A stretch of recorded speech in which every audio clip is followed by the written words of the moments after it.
10,000 ఇళ్ల పట్టాలు అన్నీ నకిలీవే. ఏకంగా అప్పటి సీఎం ఫోటోతో సొంతంగా ముద్రించారు. వాటిలో 5,000 ఇళ్ల పట్టాలను ప్రజలకు పంచేశారు.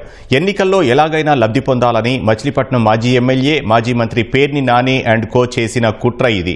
కుమారుడు పేర్ని కిట్టును ఎలాగైనా గెలిపించుకోవాలన్న ఉద్దేశంతో ప్రజలను నిలువునా మోసగించారు. ఇళ్ల పట్టాల ఆశ చూపి ఓట్లు దండుకోవాలనుకున్నారు. సరిగ్గా ఇలాంటి వ్యవహారంలోనే గన్నవరం మాజీ ఎమ్మెల్యే వల్లభనేని వంశీపై కేసు నమోదైనా పేర్ని నానికి ఎందుకు మినహాయింపు ఇచ్చారన్నది అంతుచిక్కని ప్రశ్నగా మారింది.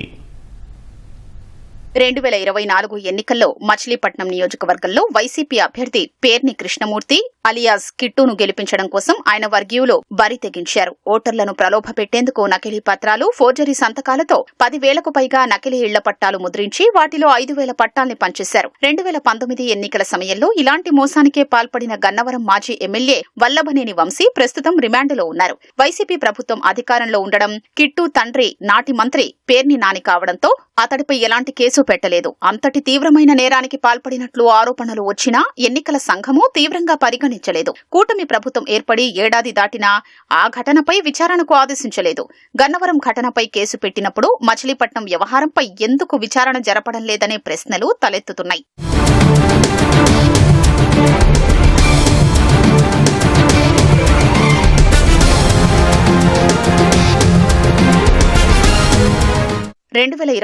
మార్చిలో కిట్టు వర్గీయులు ఏకంగా మచిలీపట్నం తహసీల్దార్ కార్యాలయంలోనే నకిలీ పట్టాలు తయారు చేశారు. రెవెన్యూ రికార్డుల్లోనే లేని సర్వే నంబర్లతో రోడ్డు మార్జిన్ స్థలాలు, చెరువుగట్లు, శ్మశాన వాటికల స్థలాలున్న సర్వే నంబర్లతో నకిలీ పట్టాలు రూపొందించారు. అంతకుముందే బదిలీపై వెళ్లిన తహసీల్దార్ సునీల్ సంతకాలతో వాటిని తయారు చేశారు. వాటిపై అప్పటి ముఖ్యమంత్రి జగన్ చిత్రం ముద్రించి మరీ నాని, కిట్టు ఇంటింటికి వెళ్లి 5,000 పట్టాలు పంపిణీ చేశారు. తిరిగి తాము గెలిస్తేనే ఆ పట్టాలు చెల్లుతాయని, ఓటు తమకే వెయ్యాలని ప్రచారం చేశారు. ఒక్కో స్థలం విలువ 10 నుంచి 20 లక్షల వరకు ఉంటుందని ఆశలు పెట్టారు. పట్టాల్ని రహస్యంగా ఉంచాలని, తిరిగి తమ ప్రభుత్వం అధికారంలోకి వచ్చాక వాటిలో ఇళ్లు నిర్మించి ఇస్తామని ప్రలోభ పెట్టారు. మరి ఇచ్చారు, మరి పట్టాలని ఇచ్చారు వచ్చి మా చేతికి. అవి మరి ఒరిజినల్ కాదు మాకు తెలియదు కదా, మాకు ఇచ్చారు ఒరిజినల్ అని ఇచ్చారు. మేము బ్యాంకీకి వెళ్తే బ్యాంక్ ఏమో చెల్లమంటున్నారు. మరి మీరే న్యాయం చేయాలి. మాకు ఎలక్షన్ ముందు పట్టాలు ఇచ్చారండి. కిట్టు గారు వచ్చి పట్టాలు ఇచ్చారు మాకు. ఈ పట్టాల మీద మీకు లోన్ వస్తుందో తెచ్చుకుని ఇల్లు కట్టుకోవచ్చు అని చెప్పారు అప్పుడు. అయితే మేము ఇల్లు రేకుల షెడ్లు తీసి మళ్ళీ ఇల్లు కట్టుకుందాం అని చెప్పేసి ఈ పట్టా తీసుకెళ్లి బ్యాంకులో చూపించాము. ఏమో చల్లవని చెప్పారు. మరి ఈ పట్టాలు ఒరిజినల్ తెలియదు, డూప్లికేటో తెలియదు.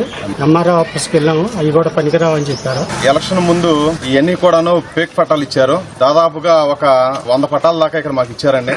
ఓట్ల ముందు ఓట్లు వేయించుకోవడానికి ఆ రోజు ఎంఆర్ఓ ఆఫీస్ లో నైట్ పూట ముద్రించి పగలో ఇక్కడ ఎన్ని ఇళ్ళు ఉన్నాయి ఏంటి అని చెప్పని ఒక 100 ఇళ్ల పట్టాలు ఉన్నాయి, ఇళ్ల పట్టాలు 100 ఇవ్వాలని చెప్పి 100 కార్డులు ముద్రించి ఆ రోజున ఆ పేరుని కిట్టు, పేరు నాని వచ్చి ఒక ఫోటో కూడా దిక్కుండా ఆ రోజున ఉన్నటువంటి వాలంటీర్స్ తో ఇవ్వడం జరిగిందండి ఇళ్ల పట్టాలు. మీరు వాళ్ళని వాడుకున్నారు ఆ రోజున.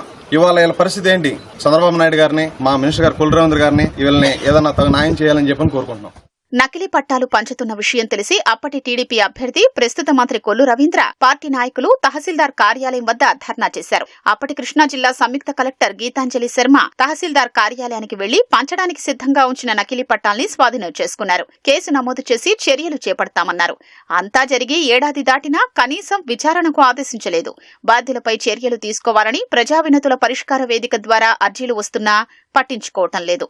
మచిలీపట్నం అసెంబ్లీ నియోజకవర్గంలో 2024 ఎన్నికలకు ముందు పేర్ని నాని గారు పలు ప్రాంతాల్లో దొంగ పట్టాలు ఇచ్చారు. ఆ దొంగ పట్టాలు ఇచ్చారని చెప్పేసి మేము కలెక్టర్ గారికి 8వ తారీఖు జనవరి నెలలో 2024లో ఫిర్యాదు చేశాం. ఇప్పుడు ఉన్నటువంటి మంత్రి గారు స్వయంగా ఎంఆర్ఓ ఆఫీస్ లో అర్ధరాత్రి దొంగ పట్టాలను పట్టుకుని ధర్నా చేయటం, దాని మీద ఒక VROని సస్పెండ్ చేయటం జరిగింది. తిరిగి మేము అధికారంలో తెలుగుదేశం ప్రభుత్వం అధికారంలోకి వచ్చిన తర్వాత జిల్లా అధికారులకు పలుమార్లు వారి దృష్టికి తీసుకెళ్లాము. వాళ్ళు పెద్దగా స్పందన రాకపోతే 23/9/2024 తారీఖున మళ్ళా ఒక ఫిర్యాదు పెట్టడం జరిగింది. దాని మీద జిల్లా కలెక్టర్ గారు ఒక ఎండార్స్మెంట్ ఇచ్చారు. ఈ దొంగ పట్టాలు తయారు చేసినటువంటి అధికారులైన సునీల్ బాబు గారి మీద, వనజాక్షి గారి మీద CCLAకి రాశాము. వాళ్ళ దగ్గర నుంచి సమాధానం రాగానే తిరిగి చర్యలు తీసుకుంటామని చెప్పేసి రాతపూర్వకంగా సమాచారం ఇచ్చారు. సంవత్సరం గడుస్తున్నా కూడా ఇంకా ఈ దొంగ పట్టాల మీద ఎక్కడేసిన గొంగలు అక్కడే ఉంది. ఈ దొంగ పట్టాలు పంచినటువంటి వాళ్ళ మీద, తయారు చేసినటువంటి అధికారుల మీద వెంటనే క్రిమినల్ కేసులు బుక్ చేసి వెంటనే తగు చర్యలు చేపట్టాలి.